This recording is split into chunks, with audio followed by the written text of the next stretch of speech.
On a morning Ada saw him, the river did not look like water. It looked like a mirror. Ada was the most beautiful girl in the village. Men came from near and far with kola nuts and palm wine. Farmers, hunters, even a trader from Onita once stood at her father's door. "I do not want any of them," Ada would say calmly. Her mother would sigh, "My daughter, beauty is not food. One day it will fade." But Ada only smiled. That morning, she went to the river alone. The sun was rising softly. She bent to fetch water. Then she froze. In the reflection beside her face was a man. Not behind her, not near her, inside the water. He was tall. His skin shone like wet stone. His eyes were deep and kind. He smiled. Ada's heart began to beat fast. "Who are you?" she whispered. The water rippled gently. The voice said, though his lips did not move. She looked around. No one was there. When she looked back into the river, he was still smiling. And this time, he reached out his hand. The water did not feel cold. It felt like an invitation. Ada did not scream. She smiled back. And the river pulled her in. Ada did not drown. Instead, she opened her eyes inside a palace of light. The walls shimmered like fish scales. The floor glowed like moonlight. Strange silver fish swam through the air as if it was sky. The handsome man stood before her, now solid and real.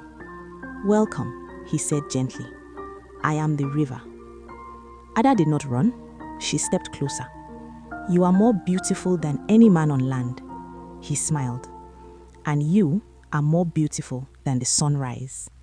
He showed her his kingdom, jewels that glowed like stars, pearls piled like white sand, music that sounded like flowing water. "I have watched you for years. You are not like the others. Take me," Ada said without fear. And so she became his bride. But that night, as she lay beside him, she felt something strange. Her skin felt cold. Her voice, when she tried to hum, made no sound. She sat up quickly. "Why can't I sing?" she asked. The river only smiled. "You do not need a voice here." And for the first time, Ada felt afraid. Days passed, or maybe weeks. Time did not move the same way beneath the river. Ada wore gowns made of water. She walked through shining halls. She was admired by spirits with empty eyes, but she could not laugh. She could not cry. She could not speak. Whenever she tried, only bubbles escaped her lips.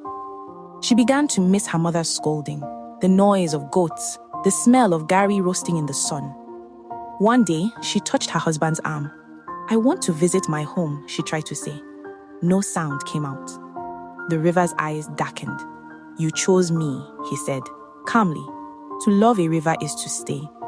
Ada's chest tightened. She tried to swim upward. The palace trembled. The water grew colder. "You belong to me," the river whispered. And Ada realized something terrible. The river had no heartbeat, and neither did she.